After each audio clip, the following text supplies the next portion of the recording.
Hey folks, we're going to do a quick roundup of gear as it relates to the summertime. We are basically 2 months into the summer here in Texas. It is hot as hell. It is relatively humid. If you live somewhere more coastal or wet, you may have a lot more humidity, but it is 90 something percent humidity today. And the real killer here is not just the temperature, it's the sun. It's the sheer brightness of the sun. So let's talk about it because it matters in terms of picking your gear. Number one, what is my least favorite bit of gear when it's already the best I got? Like I've already used the best option. That's these boots.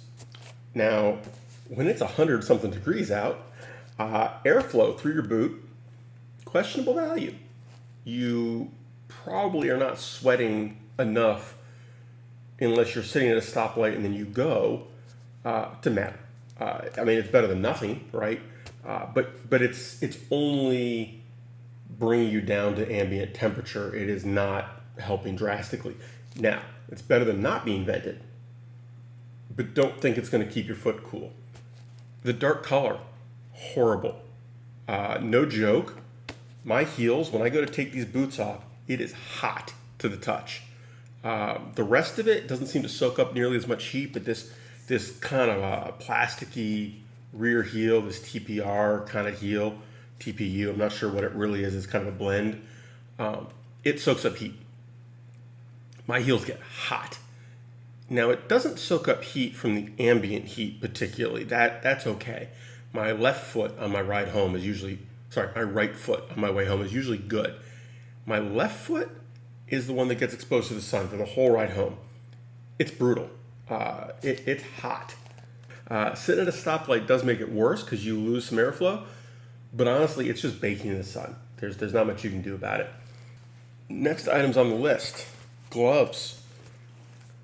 Not as bad as I thought. The gauntlet gloves, they're a pretty lightweight glove. They don't seem to soak up a lot of heat, but definitely you do feel the sun. It's a thing. Airflow, not great. They're not a mesh glove, but honestly, not horrible either. The key is spread your fingers out. Lift your fingers off, from the grip. You don't have to lift your hand, but just lift your fingers out like that. And you get a lot of airflow in between your fingers. Like it just, the holes on the bottom can exhaust air out instead of being trapped. It really helps. Next one's the AlpineStars. Same thing. You got to lift your fingers to really get maximum airflow. And I mean, I got to be honest, they might be mesh on the fingertips. It's not helping that much. You feel a lot of heat on these. Now, the lighter color for a lot of it helps. My hands don't feel like they're baking quite as badly as they do in those, but still warm. These guys, you would think they're going to be hotter, and for parts of it, they are. This mesh, it's lighter color, it flows more air, it does the job. If I had to ride an extended distance right now, I'm reaching for these. If I'm just getting on the highway and I'm cruising and I was going to be out there for 3 hours, 4 hours, I'm going with these.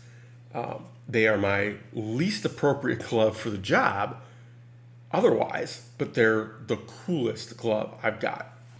You could argue that these are the more appropriate glove. Minimal protection, maximum mesh, brown leather on the fingertips, it's thinner, but they're mostly dark. And the additional airflow doesn't have anywhere to go, right? It's only in front. What I've found is the air needs somewhere to go. It needs an entry and an exit. Otherwise, it doesn't work so well. Now, other stuff, the helmet. We're going to cut in video here. The helmet makes a big difference. The lighter color helmet does not bake in the sun nearly as much. My two helmets, my dark color helmet has way more venting.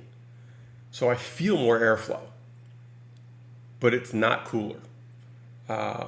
If I was picking a helmet for the summertime, it would absolutely be a light color, maximum airflow kind of helmet, period. White, silver, yellow, something like that. Not a dark color helmet, and not something with more general purpose airflow. Now, if you're up north and your normal hot days are in low to mid 90s, different concerns. If you've got cloud cover regularly, we see clouds for like the first hour of the day and then they're gone. Like sunrise, maybe an hour, there's no more clouds. It's blazing hot sun, no relief. It's a thing, it's an issue. Jacket, 100% my silver mesh jacket is the way to go. Otherwise, what has mattered? It really comes down to airflow and colors. And on the jeans, I don't have any light color jeans. I don't have any light color riding pants. So I've been wearing my riding culture a lot, I guess is the best way to put it. I mean, the vast majority of the time, they flow the most air. Now, interestingly, the REV'IT jeans are the heaviest and seem to flow very minimal air. They're not a lot hotter. The spot they're a lot hotter is when you're sitting still. The minute you stop, they're dark and you sit there and bake.